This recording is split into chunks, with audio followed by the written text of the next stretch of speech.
sans cesse, votre nouvelle émission matinale de prière et d'intercession sur Béni TV. Êtes-vous malade? Avez-vous un blocage quelconque? Votre vie est-elle menacée?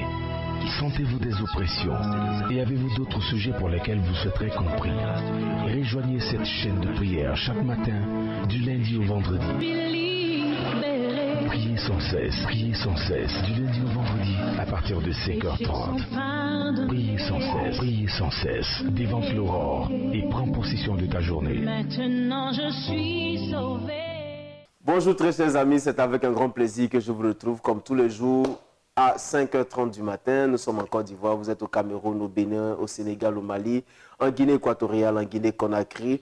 Nous vous saluons dans la présence de notre Seigneur Jésus-Christ. Nous savons que vous êtes bondissants de joie, bondissants de vie, bondissants de grâce parce que le Seigneur vous a donné la vie. Et comme je le dis très souvent, si nous sommes en vie, c'est juste par la grâce de Dieu. Ce n'est pas parce que nous avons bien mangé, que nous sommes bien vêtus, que nous avons bien dormi, mais c'est juste la grâce de notre Père céleste.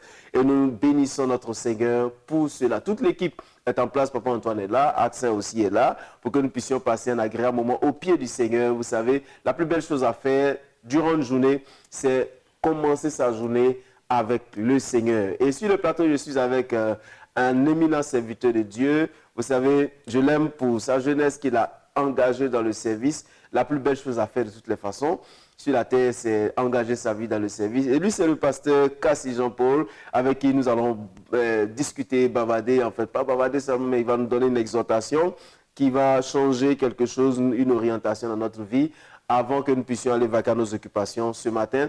Avant toute autre civilité, avant qu'on ne dise bonjour, nous allons dire merci au Seigneur pour sa grâce qu'il nous a faite. Prions. Seigneur, nous te bénissons, te rendons grâce pour ce moment, merci pour la vie que tu nous as donnée, Seigneur. Que ton nom soit béni, que ton nom soit glorifié, Seigneur. C'est toi qui nous donnes ta grâce. Et nous prions que tu Seigneur, ce matin, c'est toi qui nous fais grâce encore. Nous nous sommes réveillés en bonne santé, Seigneur. Nous sommes réveillés dans ta grâce. Nous sommes réveillés, Seigneur, dans ton amour. Et tu nous as fait grâce, Père. Merci pour ta faveur. Merci pour ton amour. Merci pour ta fidélité, Seigneur. Oh, merci, Jésus. Merci pour nos familles que tu gardes. Merci pour nos frères et nos sœurs. Merci pour nos amis. Merci pour leur vie. Que la gloire te revienne, Seigneur, pour la vie que tu nous as donnée au nom de Jésus. Amen. Amen. Bonjour, pasteur Cassie. Bonjour, pasteur Kwasi. Ça fait vraiment plaisir pour moi de te recevoir sur ce plateau. C'est un plaisir, papa. Voilà, c'était un rêve, en fait. Un rêve. C'était un rêve de t'avoir ici sur le plateau. Oh, alors, aujourd'hui, merci au Seigneur qui a rendu cela possible. Voilà, alors aujourd'hui, on dit bonjour, bonne arrivée. Merci. Ça, voilà, bonne arrivée. Alors, aujourd'hui, nous allons parler du cœur de celui qui prie. Oui, une exhortation. Du cœur de celui qui prie. Voilà. Qu'est-ce qu'on doit entendre par le cœur de celui qui prie? Le cœur de celui qui prie, frère Kwasi, tu es sans ignorer que nous sommes déjà dans l'ambiance de la prière, l'esprit de prière est là pour que nous puissions véritablement regarder aux choses du Seigneur. Prier sans cesse. Tous les croyants aujourd'hui savent que prier est une des clés d'une vie chrétienne épanouie. Alors, n'importe quelle parole peut être prononcée, n'importe quelle attitude peut être prise, n'importe quel moment, n'importe quel pasteur, n'importe quelle communauté prie. Ce matin, je voudrais que quelqu'un comprenne que, avant qu'il libère une parole, Dieu a égard d'abord à sa personne. C'est ça. À sa personne. Et nous voyons dans le livre de Luc, selon les paroles rouges de notre Seigneur, comme les anciens l'ont fait dans la parole, Luc 18, versets 9 jusqu'à 14, le Seigneur présente deux individus, un publicain et un pharisien. C'est ça. Le pharisien fait étalage de sa chrétienté, de sa foi, de ses œuvres chrétiennes. Une très belle confession qui montre qu'il est un chrétien parfait, un pharisien parfait, un évangélique parfait, un catholique parfait. Un homme spirituel, comme on le dit. Plus que spirituel, il est plongé dans la présence de Dieu. Ses dîmes, ses offrandes, son adoration, tout est bon.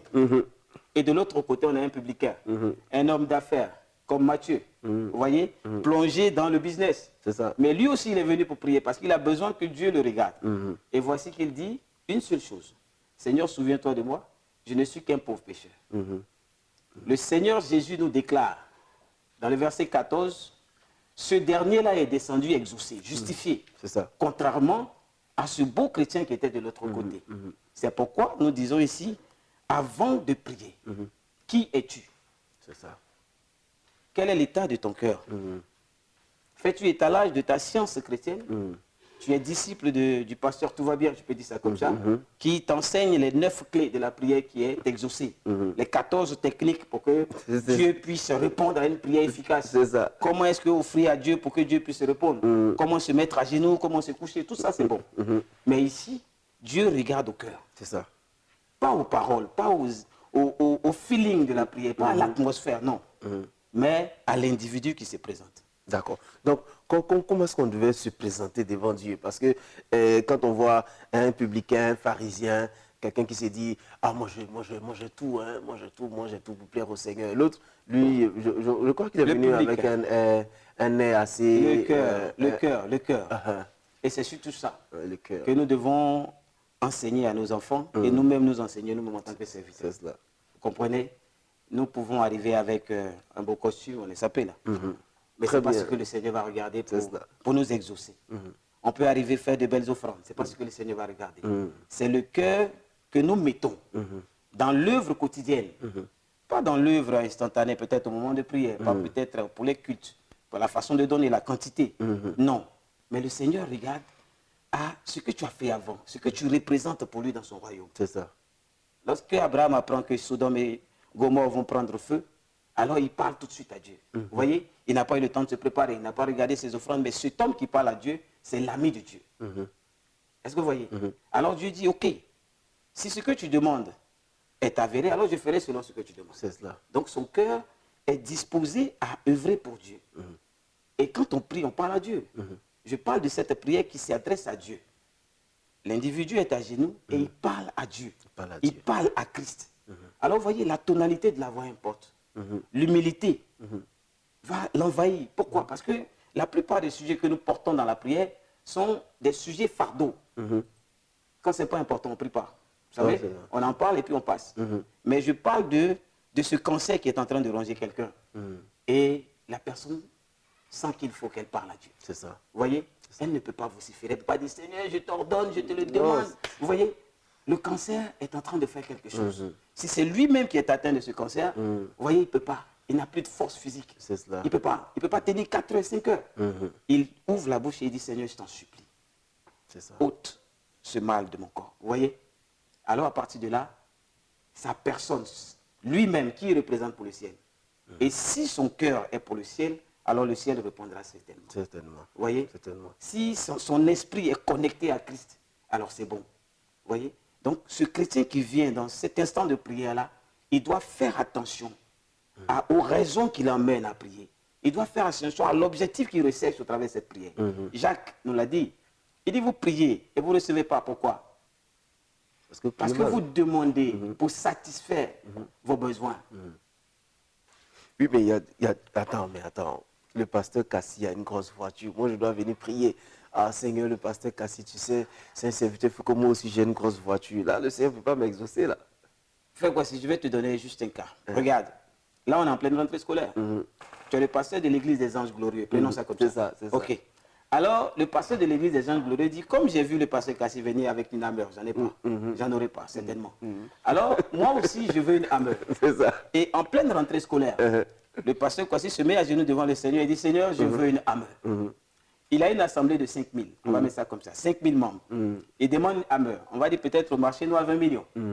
Alors qu'il y a des parents aujourd'hui, comme moi, qui n'ont pas encore mis leurs enfants à l'école. Ils ne sont pas encore partis. 20 millions, ça représente peut-être pour 1 million par enfant. Et je vais dire 1 million par enfant, c'est trop. 10 000 par enfant. Vous voyez ce que ça fait? Ça fait beaucoup d'enfants. Ça fait beaucoup d'enfants. Alors vous seul, vous voulez une Hammer. Et vous voulez que Dieu réponde. Mais je demande parce que mon ami a une c'est une prière envieuse. Ça tombe sous le coup du dernier commandement. Ne convoitez point. Vous voyez? C'est le dernier commandement. Vous convoitez. Alors vous n'aurez rien du tout. Vous voyez? Absolument. En fait, ça vous dit qu'il y a des gens qui ont des prières motivées par ce genre de choses. Non, parce que mon ami a quelque chose. Ce n'est pas un cœur sincère. Pas un cœur. Non, il est sincère, celui qui demande ça. Il est sincère. Oui. Il veut cette voiture. Oui. Je vous assure, il veut. J'ai des amis, je connais plein, on est dedans. Il veut cette voiture. Il a toute la sincérité. Oui, mais il demande le mal. problème, c'est qu'il demande mal. C'est ça. Cette voiture ne va avoir aucune influence considérable sur l'œuvre et surtout sur le cœur des individus. C'est ça. Ne cherchons pas à embellir la vie physique de nos ouailles, de nos serviteurs de Dieu. Non. Mais cherchons à embellir l'édifice. C'est ça. L'édifice spirituel que nous devons bâtir. C'est cela. C'est en cela que le Seigneur dit, ne faites pas attention à ces belles pierres, car un temps viendra où elles seront toutes à terre. Et il restera qui? Il restera Pierre et les 120. Il restera d'autres encore qui vont venir. Qu'est-ce qu'on cherche? À les enrichir physiquement? Si c'est pour ça qu'on les met à genoux, Dieu ne répondra jamais. Qu'ils se couchent, qu'ils reçoivent de l'huile d'onction en quantité, il ne recevra absolument rien. Rien. Alors, je voudrais que vous compreniez bien ce que notre frère est en train de dire, le pasteur Kassi. Il faut avoir un cœur disposé. Un cœur vraiment qui cherche, qui est sincère, mais qui est droit, qui fait les choses pas parce que j'envie l'autre, pas parce que je me sens mieux que les autres, que je veux que le Seigneur me donne des choses, mais il faut qu'on vienne avec humilité devant le Seigneur. Avec humilité, brisement. Voilà, un cœur brisé et contrit, c'est ce cœur-là que Dieu exauce. Absolument. Voyez? Alors, chers frères, vous avez besoin d'exaucement. Nous sommes à prier sans cesse. Il vous faut venir devant le Seigneur et vraiment le chercher avec humilité de cœur, le chercher sans vouloir lui ordonner de nous donner des choses qu'il a données à l'autre. Parce que quelquefois, Seigneur, moi, il t'ordonne de me donner ça. Si tu ne me donnes pas, il laisse ta main. Non, souvent même, il ne dit pas ça. Il dit, je suis un bon chrétien. Moi, je suis évangélique, j'ai été justifié. Ouais, c'est ça. Certains l'enseignent. Ils disent, comme Christ est mort à ta place et qu'il t'a tout donné, de pauvre qu'il était, il t'a enrichi. Alors toi, tu as droit à cet héritage. C'est ça. Et donc, tu réclames, comme on dit. Tu ordonnes que la chose vienne. Tu ordonnes à la terre, tu ordonnes au ciel de te donner. Vous voyez, quand un homme ordonne au ciel, parce que voici, soyons sérieux quand même. Lisons notre parole. Absolument. Et voyons cet homme qui se met là, devant Christ et qui dit j'ordonne, ou bien même qui se tourne devant à la création et dit j'ordonne à la terre de vomir toutes les bénédictions. Bon, comment est-ce que la terre va le faire? Vous voyez, c'est donner trop de puissance à l'homme et l'enlever devant Christ. Cet homme qui veut doit se mettre à genoux devant le maître. Et quand il est à genoux devant le maître et que le maître est debout devant lui, alors quelque chose peut se passer pour lui. Amen. Il attend du ciel et son cœur s'incline devant celui qui répond à tout. C'est ça. Celui qui exauce. Abraham, David, le psaume 51 qui est le psaume du repentant, c'est l'esprit de ce psaume que nous voulons communiquer, le cœur. David dit, Seigneur, tu vois, tu seras juste si tu me prenais tout, parce que je suis un criminel, un assassin, né dans l'iniquité, conçu dans l'iniquité. Mais lorsque David s'incline, il dit, Père, je te demande, je te supplie, tu peux tout prendre et ce sera ta justice, mais ne me détache pas de ton Esprit Saint. C'est ça. Ce cœur-là, c'est ce cœur-là que Dieu veut. De celui qui sait qu'il peut demander, mais qui ne doit pas demander. Qu'il a reçu le droit de demander, mais qui ne prend pas plaisir à demander. Vous voyez, il a été élevé, mais il n'a pas fait de cette élévation une proie à rechercher. Si vous lisez le Nouveau Testament, les Épîtres, vous verrez. Il a été élevé, mais il n'a pas cherché cela, parce que son cœur était le cœur de celui qui était un pécheur. Et il est mort pécheur.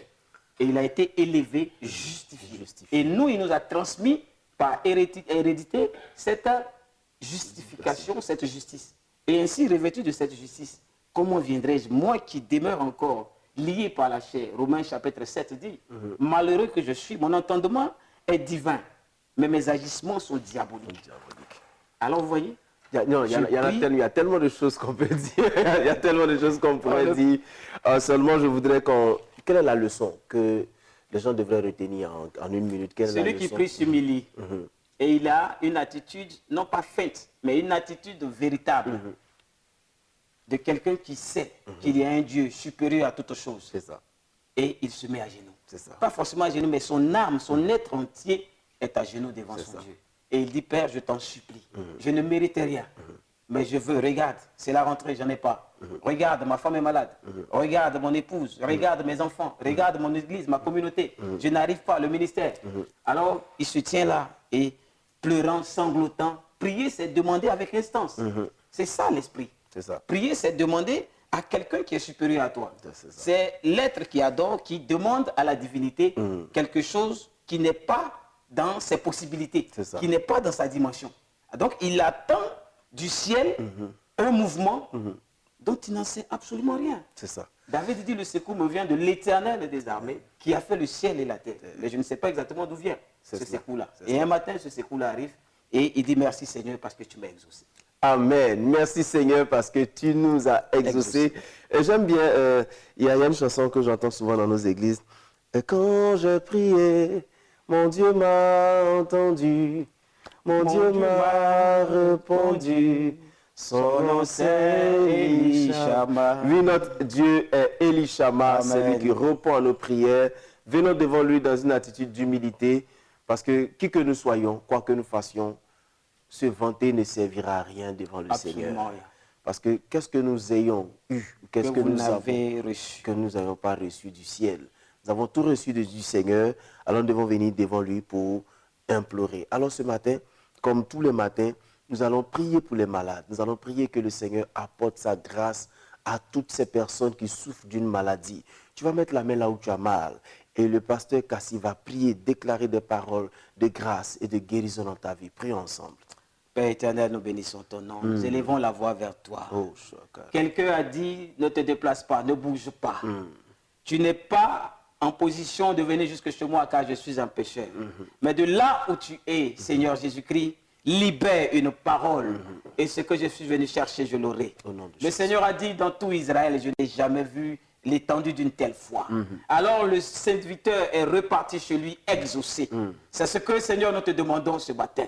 Regarde tes enfants, quelque part, une maladie quelque part, un cancer, une tumeur, une douleur, une souffrance, une attente permanente de ce que le ciel puisse faire. Seigneur, cette main imposée quelque part, ces genoux déposés sur un sol dur qui t'implore, je prie. Que Père éternel, par égard pour toi-même, non pas pour nous, qui sommes nous, pécheurs que nous sommes, nous te supplions, Père. Réponds à cette femme, réponds à ce jeune homme, réponds à cette dame, réponds à cet homme quelque part qui t'invoque, Seigneur. Tu es le Dieu qui exauce en tout temps et en tout lieu. Tu ne sommeilles point, tu n'es pas le Dieu de Baal, non. Tu es vivant, tu es vivant, tu es vivant, sur terre comme dans le ciel, partout tu es. Je te supplie ce matin d'avoir égard pour tes enfants et de leur répondre favorablement. Seigneur, fais-le. Nous te le demandons dans le nom de notre Seigneur et Sauveur Jésus-Christ. Amen. Amen. Nous sommes guéris au nom puissant de notre Seigneur Jésus-Christ. Amen. Alors nous croyons que le Seigneur vous a visité pleinement ce matin. Nous allons prier. Nous allons prier pour ces personnes-là qui ont des problèmes dans leur foyer. Oh, combien de personnes ne sont pas au bord du divorce aujourd'hui, ne s'entendant plus avec leur conjoint parce que peut-être que personne ne veut se soumettre à l'Esprit de Dieu quelquefois. Nous allons prier que le Seigneur règle ce problème parce que le mariage est une institution divine. Prions ensemble. Seigneur, nous croyons que tu bénis tes enfants. De tous ceux, Seigneur Jésus-Christ, qui sont dans les liens du mariage et qui sont... Nous savons que la parole l'a dit. Ils sont dans le désarroi éternel. Et il dans cette situation difficile. Mais les enfants écraseront sa tête. Avec telle Seigneur, personne. les liens sacrés du mariage doivent être respectés. Nous croyons que tu es le Dieu qui restaure et nous savons, Seigneur nous voulons que tu ne permets pas que l'ennemi dans le nom puissant car tu as dit que tous honorent le mariage. Tu les vois, ces femmes et ces hommes dans les liens du mariage qui veulent se séparer sous l'impulsion certainement du diable. Seigneur, réponds. Brise, Seigneur Jésus-Christ, cette volonté satanique. Ôte, Seigneur, ces choses qui viennent pour disperser, Seigneur, les mariés. Pour, Seigneur, chasser l'époux, pour chasser l'époux. Pour faire en sorte que les enfants soient dispersés, ça et là. Père, nous prions que tu te souviennes de tous ces couples qui traversent des moments difficiles, qui sont au bord de la séparation. Seigneur, répare, restaure les situations, change les choses, Père éternel. Touche leur cœur, touche leur cœur. Touche leur cœur, afin que, Père éternel, ils reçoivent, Seigneur, l'humilité qu'il faut, Seigneur, la compréhension qu'il faut, et que les douleurs subies de part et d'autre soient totalement effacées, que les blessures soient guéries, afin que le pardon vienne au milieu d'eux. Seigneur, bénis-les, garde-les, souviens-toi d'eux, dans le nom de notre Seigneur Jésus. Amen. Nous sommes bénis au nom de Jésus. Amen. Nous allons prier pour Koutouan Manassé Christine qui est à Songombraté. Oui. Nous allons prier pour Awa Akwa Hortense qui est à Bengourou. Prier pour Adouko Jacques, Aman Kwame Fulgence, Bieu Descent Christelle, Kone Mariam qui est à Tabou